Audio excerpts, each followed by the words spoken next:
Hi, I'm here with Maria-Madalina Ifrim, who is an Insight executive at eBay, and I'll be asking her a series of questions about her role in the marketing industry. So, Maria, thank you, of course, for joining this project. Pleasure to talk to you today. What the question I always start with my first interviewee, should I say, is how have you got to where you are today? I guess there was a lot of work involved. So I also studied like a business degree that specialized in marketing at the University of Manchester. And throughout my years of study, I just went to have some internships, work experiences, and part-time jobs in the marketing department. So I think I fell in love with marketing in my first year courses, and then like I was looking forward for different types of opportunities to get involved. So that being said, I was involved in different types of societies, and I volunteered in a 6 weeks project on based on marketing.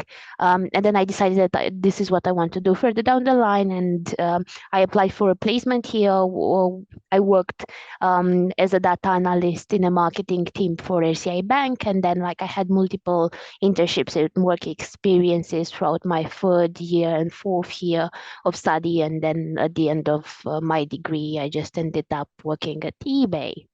Okay, fair enough. So it wasn't, you wouldn't say it was just a straight road, of course. It was a lot of different journeys, of course, that accumulated into something. It was definitely try and never. And as you know, marketing is a wide subject. Therefore, like it was very useful to go there, try something, and see whether or not it fits your strengths and your capabilities, and then reroute your road towards what do you want to work further down the line. So yes. Yeah, definitely. Okay, perfect.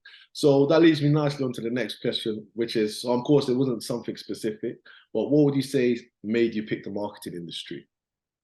I think marketing is quite unique because it's shaped by the human behavior and therefore it's very interesting. There aren't 2 days that are the same, but specifically for me, it was the combination of the art of it and the science. Like I was quite a numbered person, as you might have noticed at the beginning. I work in Insight, so right now numbers are my profession. Therefore, like I feel like marketing combines both of my creative and my analytical side very well, and I thought that that's the path forward. Yeah, okay, nice, fair enough. So if you would say, on an everyday basis, what would you say is the thing that motivates you to go into work every day?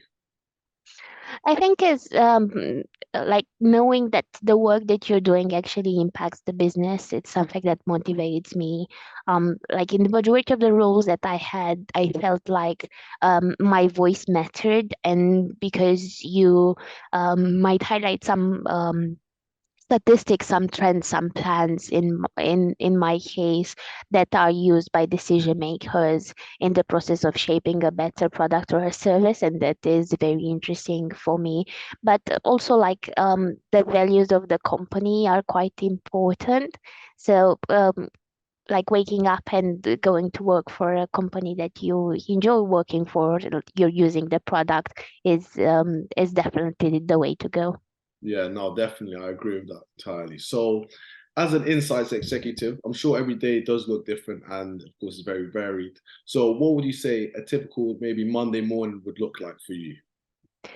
Well, that is quite a tough question because, as you mentioned before, like it's not like I have a specific um schedule, but I would say that like as the majority of the professionals, I just check my emails and see whether or not there are any outstanding tasks that I need to do, and then like I jump directly to working. So Monday is our reporting day, therefore like I have to do some slides for like a UK wide presentation that highlight different types of trends in our organization, and then it's catching up with our agencies and other partners, synergizing with different types of teams with regards to their research needs. And then if I have more time at the end of the day, kind of upskilling, because as you might imagine, I'm quite new in the insights profession, and I feel like it's important to set aside some time to just become better at what you're doing. And insights require a lot of technical skills. Therefore, if you have the opportunity to upskill, just go for it and set some time for it. So that's basically it. although I need to highlight that no day is like the previous one. So even though Mondays are a little bit more structured than other days, it doesn't mean that I know exactly what I'm gonna do every single minute of that day in advance. Yeah, exactly. And to be fair, like the fact that it's always varied and you don't know what's coming up next just always keeps you enticed. Like you always be intrigued as to what's to come in the day. So there's also that. Definitely. Okay, perfect. So what would you say? I know you're an insights executive and you're new in this role, of course. So what would you say are your career aspirations? Would you say this is a sort of stepping stone, or would you say there's other things that you want to accomplish? And on a long term, I'm not exactly sure whether or not I would want to remain in insights. But for now, I just see myself developing in this industry because I enjoy what I'm doing, and I would want to gain more exposure and have more responsibility. So definitely, on a short span of time, I would like to become an insights manager, and from there see what entices me. I loved marketing as a discipline to begin with, so not sure whether or not I would go broader in the sense of like I would return to like a more holistic marketing job, or I would go narrower and like maybe I would be the chief insights officer in a company one day. We will see, but for now, just focusing on insights, getting better at my job, and the steps in my career will come as a result of my exposure and my knowledge. Exactly. Okay, perfect. That's no, love that answer. Thank you for that. Okay, what would you say is in your role? Would you still feel like you're making a change? Do you feel like you're making a difference in your role? Definitely, I think that a lot of young professionals need to understand that besides the work that they are producing on a day-to-day basis, they also have a different lens and a different perspective with regards to the work of the organization. So in my case, I'm on Gen Z, so my way of like seeing the world is different than my peers in the room, and I might represent other underrepresented parts of the society. Therefore, my word is important every single day because I might um like be the voice for people that aren't in that specific room. So like seeing this through this lens makes more sense for me, and it makes me realize that what I'm doing has a purpose. But obviously, like doing your job to the best of your capabilities and being curious about different types of aspects of your job and your organization is opening the floor to questions and to new initiatives to other people as well. So don't underestimate your power in a meeting room or your power on your working floor because definitely you can make a change. No, yeah, definitely. I agree with that. So, like, with just those little conversations that you can have with people, just like through networking, it can have definitely a big impact on your professional career. No, for sure. Thank you for that. So, what would you say when you first started your role? Would you say it was what you first anticipated, or you thought was a little bit different to what you initially expected? I think the job description that I received when I started the graduate scheme and I rolled into my second rotation, which is my Insights one that I'm currently working, was quite vague. And I appreciate that I had the possibility to kind of model it based on my strengths and maybe even my weaknesses in order to become better at different parts of um, the work that I'm doing. So definitely because it was very vague, it wasn't necessarily what I expected, but I feel like that made me more open to exploring different tasks and different aspects of the business that initially I wasn't thinking of.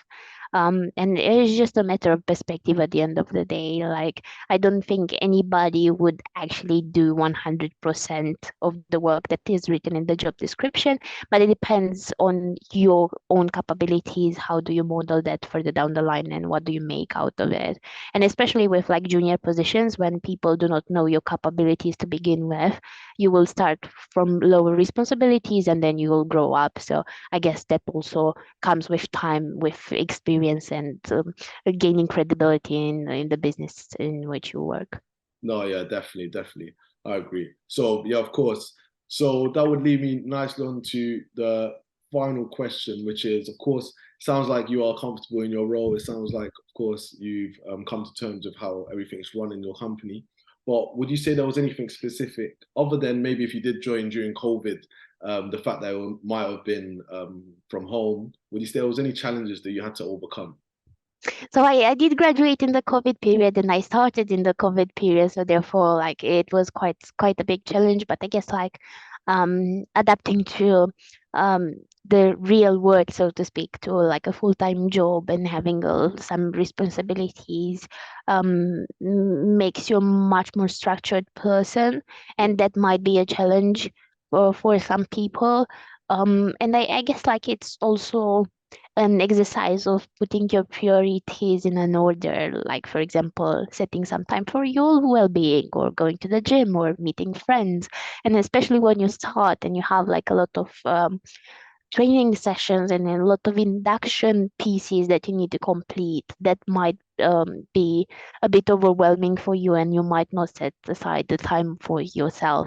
And sometimes even like right now we're in November and for e-commerce companies this is our peak period, so maybe we work a bit more as opposed to other periods of time. So I guess this is the biggest challenge that I like overcome so far, setting time for myself and trying to remind uh, me of my priorities and of my learning journey outside of my career as well. Because you might have hobbies, you might want to learn different types of foreign languages, and you should definitely set some time for that.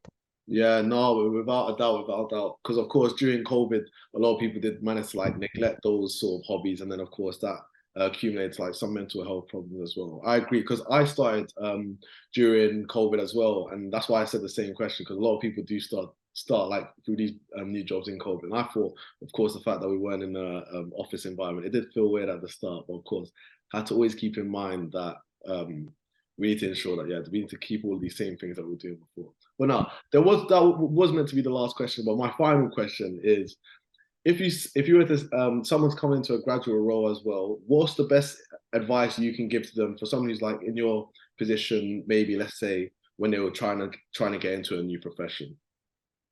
I guess it's just like being curious and being open with the persons around you. Like you don't know where the opportunity arises for you to work on a project, and that means that like you need to be present, regardless of like whether or not that is like a day in the office or a meeting on Zoom. And you also need to ask questions. No question is a stupid question, and people might realize different kinds of like the decisions that they make, they must do based on what questions you're asking. So I'd say be proactive and be open to everything that is thrown in your side, and you would finally be fine, I guess. Yeah, okay, perfect. Thank you so much. Maria, thank you, of course, so much for doing this. It was a pleasure talking to you. And I know, of course, now it's November, Christmas around the corner, so you must be very busy in your time. So I'll leave you to it. So, but thank you so much for doing this interview. Thank you so much as well. Cheers. Okay, take care. Bye bye.